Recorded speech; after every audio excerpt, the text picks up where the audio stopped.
Philippiens chapitre 3, nous lisons à partir du verset 1. Sinon vous êtes ressuscité avec Christ, cherchez les choses d'en haut, où Christ est assis à la droite de Dieu. Affectionnez-vous aux choses d'en haut et non à celles qui sont sur la terre, car vous êtes morts et votre vie est cachée avec Christ en Dieu. Amen. Que si nous sommes au juste ressuscités avec le Seigneur, c'est une parole que vous lisez tous les jours et que nous écoutons tous les jours. Il faut qu'on s'adapte à la vie du ciel. Or, s'adapter à la vie du ciel n'est rien d'autre que de lire et de mettre en pratique. Nous sommes sur la terre, nous ne sommes pas encore au ciel. Mais sur la terre, si vous ne vivez pas la voie qui est descendue du ciel, si vous ne vivez pas selon la voie qui est descendue du ciel, vous ne pouvez non plus monter au ciel. Ne montent au ciel que ceux-là qui ont identifié la voie qui est descendue du ciel et qui est venue en la personne de Jésus-Christ pour montrer le chemin du ciel. Affectionnez aux choses d'en haut. Celui qui est venu d'en haut, il a dit comment marcher pour arriver en haut. C'est de ça qu'il est question. Affectionnez aux choses d'en haut. Vous savez, les choses de la terre, on n'a pas besoin de l'enseigner. Alors, le péché ayant séduit nos premiers parents, on est avec le sentiment du péché dans la veine. On n'a pas besoin d'enseigner le péché, mais on a besoin d'enseigner la parole de Dieu.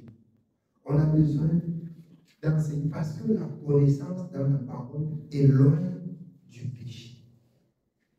Nous avons besoin de parler que de Dieu. Et quand on parle seulement de Dieu, bien aimé, on voit directement ce qu'il faut éviter. Si nous apprenons à nos enfants de ne connaître que ce que Dieu a dit, ils vont vite identifier ce que Dieu n'a pas dit et savoir que ça ne vient pas de Dieu. C'est ça, s'affectionner dans les choses d'en haut. Encore ce soir, je voudrais qu'on comprenne bien. Lorsque vous présentez aussi des choses qui sont sur la terre, c'est-à-dire que vous vous affectionnez dans les choses qui sont sur la terre, vous donnez aussi la possibilité aux enfants d'être de la terre, d'être du monde. Dieu suis Dieu, mon Dieu, et Dieu m'a dit, quand on chante déjà aussi, quand on chante, quand tu sens que ton cœur n'est pas bien, Amen. Tu demandes à Dieu de te donner, de t'affectionner aux choses d'en haut. De t'affectionner aux choses d'en haut. J'ai besoin de servir Dieu. Peut-être, par la grâce de Dieu, je vais arriver. J'ai besoin de servir Dieu. Et certainement, sur toute la surface de la terre, on comprend qu'il y a eu un second job. On comprend qu'il y a eu un second job. Hors de ma pensée, d'abandonner l'Éternel dans les difficultés, d'abandonner l'Éternel dans les douleurs. Au contraire, le nom du Seigneur doit être encore plus glorifié. Hors de ma pensée, de déshonorer Dieu, d'oublier, d'abandonner Dieu dans des moments difficiles, comme dans des moments de douleur. Alors, affectionnez-vous aux choses d'en haut. Recherchez les choses, recherchez la vie du ciel qui est selon la parole de Dieu. La vie du ciel, on ne va pas au Nigeria chercher, on ne va pas aux États-Unis chercher. Nous avons eu cette grâce-là. Nous avons eu cette grâce-là que la parole de la vérité nous est parvenue. L'esprit de la vérité, Dieu nous a donné. Nous cherchons encore quoi? Si ce n'est d'obéir, si ce n'est que tu crains, si ce n'est que tu observes ses commandements, au juste nous cherchons quoi? Au juste nous cherchons quoi? Le moment où la mauvaise pensée vient, il faut que tu sois aussi reconnaissant ou reconnaissante du bon où Dieu t'a visité. Et là, pendant que la mauvaise pensée vient, à gauche, la droite lui accompagne, il traverse seulement. Lorsque la mauvaise pensée vient, compte les bienfaits de l'Éternel dans ta vie, ça disparaît du monde. Ça disparaît du monde. Regarde seulement ce que Dieu t'a fait du bien. Quand la mauvaise pensée, quand les mauvaises paroles s'approchent, commence seulement à regarder ce que Dieu a fait de bien dans ta vie. Ton esprit redevient captif par la parole. Et la mauvaise part passe. Amen. Voilà comment vivre la sainteté. Donc, craindre Dieu. Craindre Dieu. Rester sans la mauvaise pensée. Parce que vous ne pouvez pas empêcher à la mauvaise pensée de venir. Mais vous pouvez lui pousser de passer. Vous ne pouvez pas l'empêcher de venir. Mais vous pouvez le pousser de passer. Il est dehors, la mauvaise pensée, pour chercher les filets. Les mauvaises paroles, ça vient. Pour chercher s'il y a une place dans ton cœur, il s'insère. C'est pas ça. Il vient chercher s'il y a une place, il s'installe. Mais s'il arrive, il trouve du rejet, il trouve du refus. Comment tu repousses? Il passe. Il cherche le second client. Il cherche le second client. Il arrive, les enfants de Dieu tombent jusqu'à se lever les pieds. Après, on monte les dents. Après, on va se repentir. Je disais non. Le Seigneur parlait aujourd'hui de quoi? De la verge. Je crois que c'est la chicotte. La verge, c'est quoi? C'est la chicotte. Je vais tisser la chicotte. Quand quelqu'un va pécher, je crois certainement qu'on va lui fouetter normalement. Il va faire comment? La prochaine fois, là, il va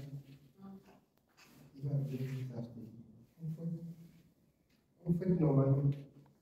Même les pères, on fait. Les pères, on fait. Même les mères, on les balance, on fait. Normalement. Ce qui est mal, passe. Ça va vous faire. Vous allez vous fouetter vous-même.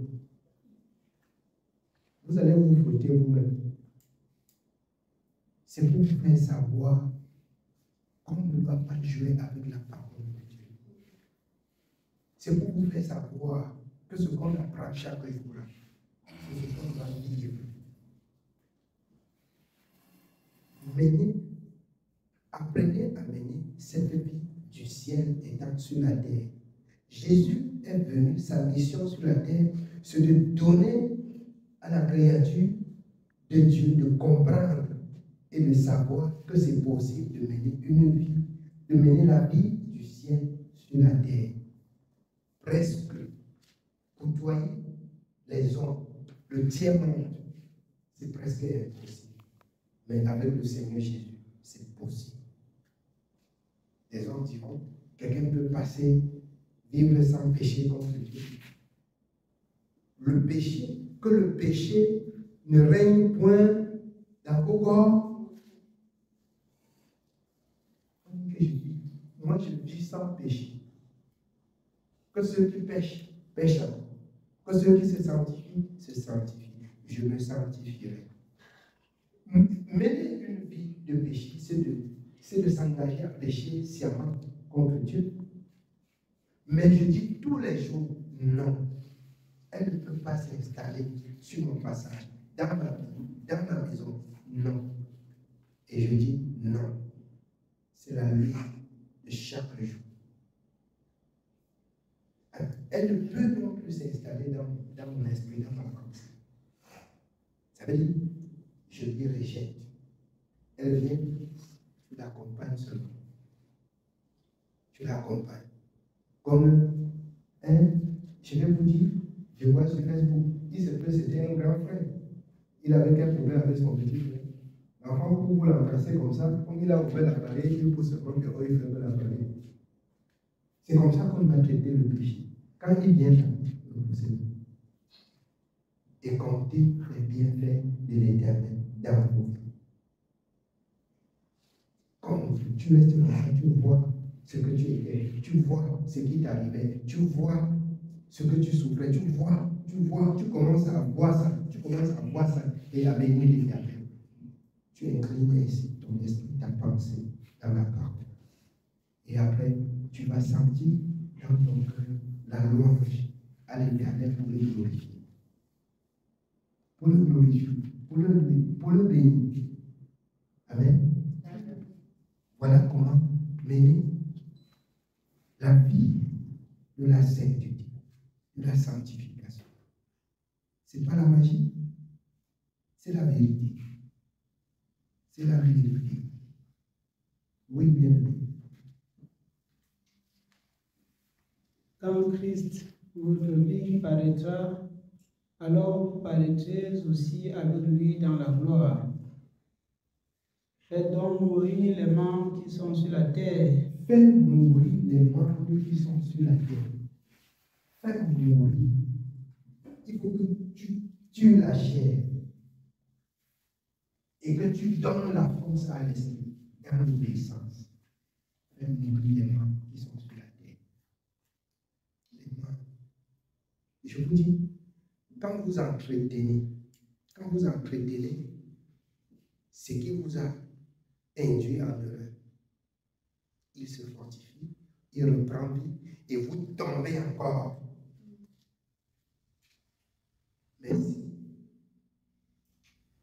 Mais si vous repoussez, vous renoncez, vous voyez, vous comptez les bienfaits, vous méditez la parole, bien aimé, comme la parole de Dieu le dit, l'ennemi ne vous trouve que l'enrichissant, mais il vous trouve toujours dans la présence du Seigneur. Ainsi, il rôde et il continue. Il rôde et il continue. Vous ne lui laissez jamais le temps de vous côtoyer. Ne lui laissez jamais le temps de vous côtoyer. Quand vous laissez le mal de vous côtoyer, vous allez tomber. Il n'y a pas de trop fort dans ce domaine. Mais il y a ce que le Seigneur dit. Celui qui médite son œuvre jour et nuit. Celui qui veille, comme a dit l'apôtre Paul, dans 1 Corinthiens 16, 13. Il dit, je dis, veillez. C'est celui qui Dieu est prêt à soutenir. Oui, bien aimé. Faites donc mourir les membres qui sont sur la terre, l'impudicité, l'impureté, les passions, les mauvais désirs et la cupidité, qui est une idolâtrie. C'est à cause de ces choses que la colère de Dieu vient sur les fils de la rébellion, parmi lesquels vous marchiez autrefois lorsque vous viviez dans ces péchés.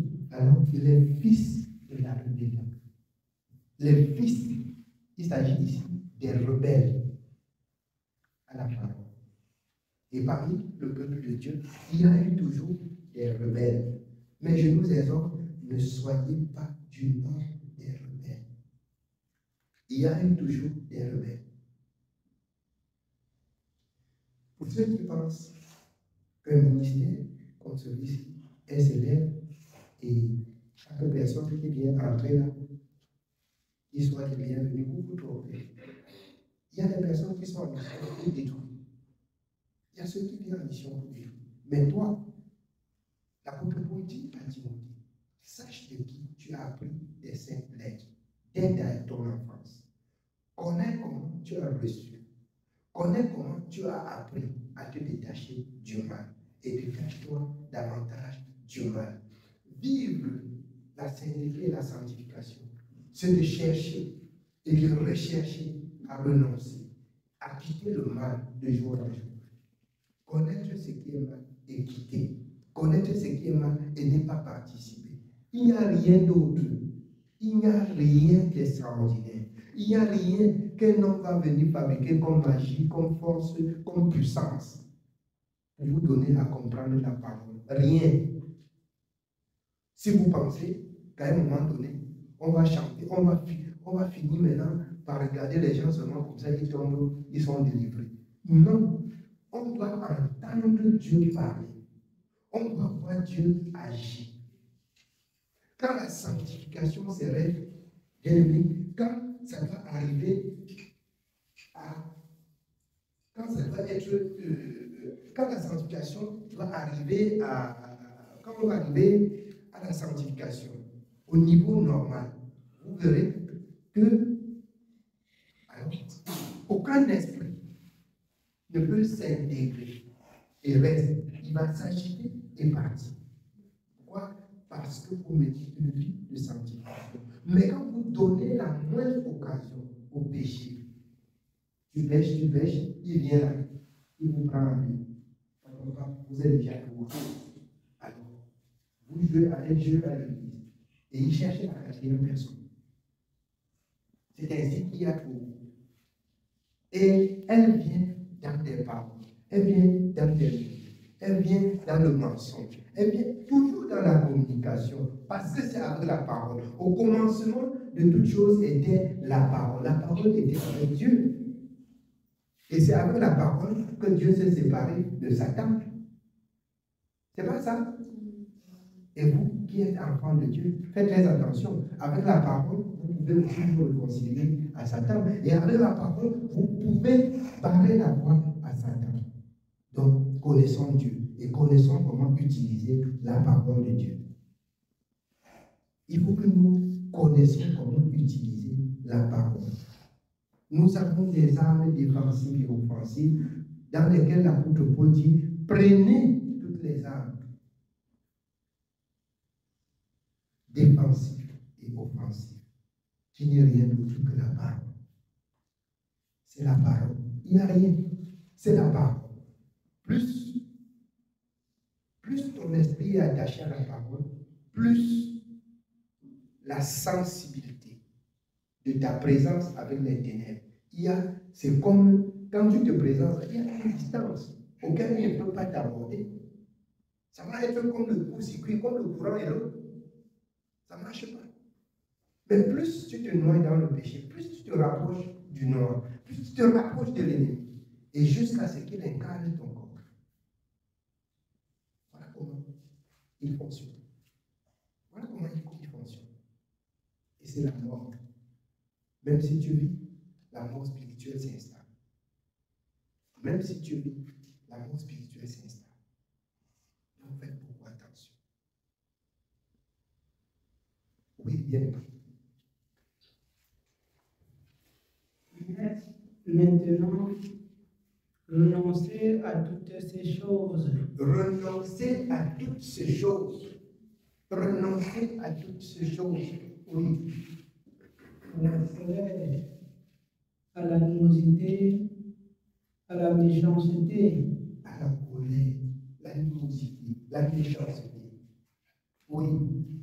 À la calomnie, aux paroles déshonnêtes qui pourraient sortir de votre bouche. Calomnie, paroles déshonnêtes. Je vous ai dit quoi? C'est dans la communication, c'est dans la pensée que vous pouvez encore relier le nœud avec l'ennemi. Vous pouvez encore vous réconcilier avec l'ennemi. Après, vous allez vous plaindre. Et c'est lui-là, il a commencé les problèmes. Il a commencé les problèmes. Celui qui est le patron des problèmes t'a appris comment fuir les problèmes. C'est pas ça. Mais tu refuses de comprendre. Le patron des problèmes t'a appris comment fuir les problèmes. Quel problème Jésus n'a pas eu? Hein? Mais il a dominé sur tous les problèmes. Il a vaincu tous les problèmes. C'est ce qu'il faut que les enfants de Dieu comprennent. Vous auriez des problèmes, vous auriez des tribulations, vous auriez des troubles. Mais le patron a déjà vaincu. Donc vous partez déjà d'office vainqueur. Si vous êtes sage, vous prenez les pas du patron, qui est Jésus-Christ. Marchez sur ses pas. Il a vaincu. Et vous en sortirez vainqueur. Amen. Oui, bien. Ne mentez pas les uns aux autres. Ne mentez pas les uns aux autres. Ça, c'est autant de pièges. Autant de pièges. Par moments, c'est la honte. Que tu dis que, mais comment on va pouvoir faire un enfant de Dieu avec ça? Et tu mens. Par moments, c'est la honte. Tu mens. Vraiment, soyez comme des enfants. Hein. Si tu retrouves que tu es repris à la parole, repens-toi. Parce qu'on ne s'arrange pas pour pécher contre Dieu. Si tu te retrouves que tu es repris, n'aie pas honte de te repentir. N'aie pas honte. Parce que c'est une tâche que tu portes sur ton vêtement. Une tâche sur ton dos. Oui, bien. Ne mentez pas les uns aux autres. Ne mentez pas les uns aux autres.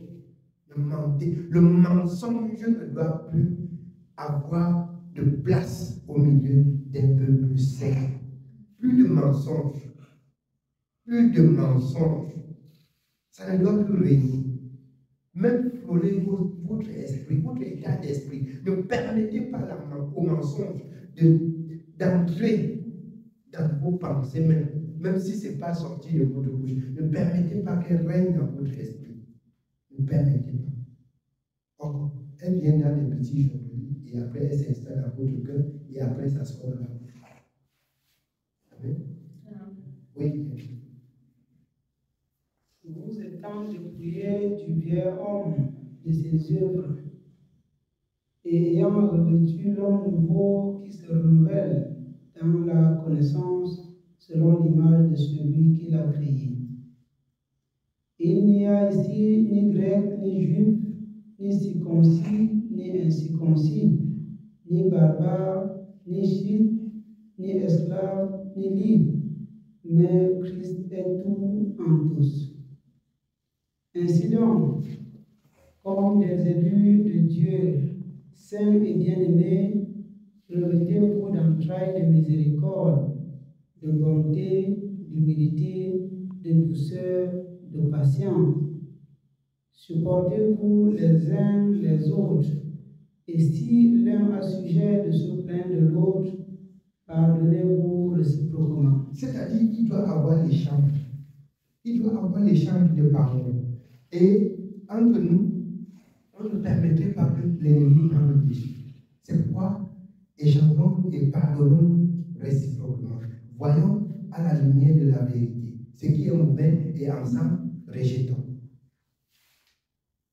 Ça, ce sont des liens de la perfection, de la persévérance. Pour ceux qui veulent réellement être sauvés. Soyez sincères dans vos dires. Soyez sincères dans vos engagements. Soyez sincères dans vos paroles. Et vous formerez ainsi une barrière que l'ennemi ne peut renverser.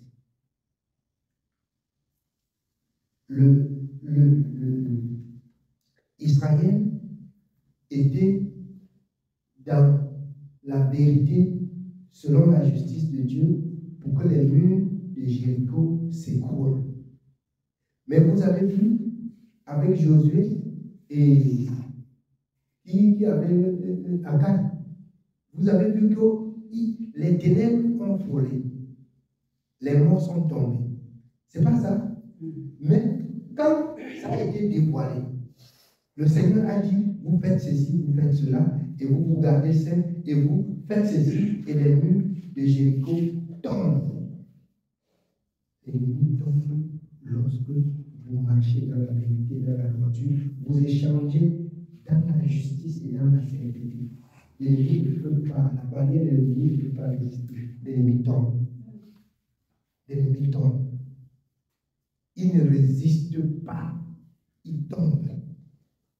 Soyons sincères. Soyons de la vérité. Soyons les défenseurs de la justice. Que la parole de la vérité habite en nous. Que la parole de la vérité habite en nous. Laissez la pensée du monde épouser la pensée de la justice. Et vous verrez combien Dieu va défendre sa parole. Amen. Oui, bien. Pardonnez-vous réciproquement, de même que Christ vous a pardonné. pardonnez-vous aussi.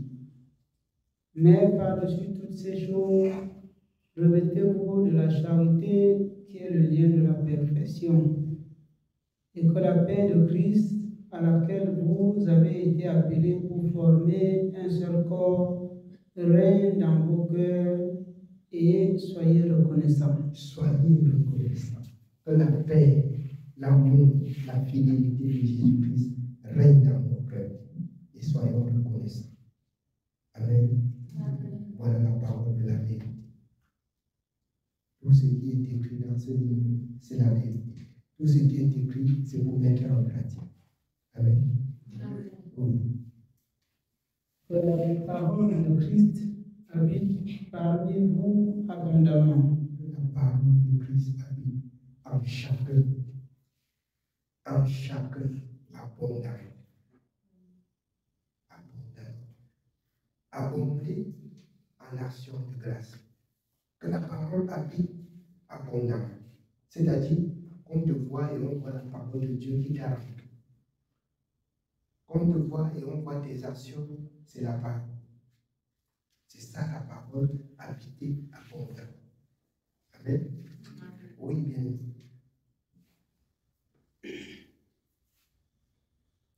Instruisez-vous et exhortez-vous les uns les autres en toute sagesse, par des psaumes, par des hymnes, par des cantiques spirituels, chantant à Dieu dans vos cœurs sous l'inspiration de la grâce. Et quoi que vous fassiez en parole ou en œuvre, faites tout au nom du Seigneur Jésus, en rendant par lui des actions de grâce à Dieu le Père. Femmes, soyez soumises à vos maris comme il convient dans le Seigneur. Bien-aimés, jusque-là. Si vous ne soyez pas soumis, vous pouvez divorcer. Que Dieu soit béni. Amen. Que Dieu soit béni. C'est le message de ce soir.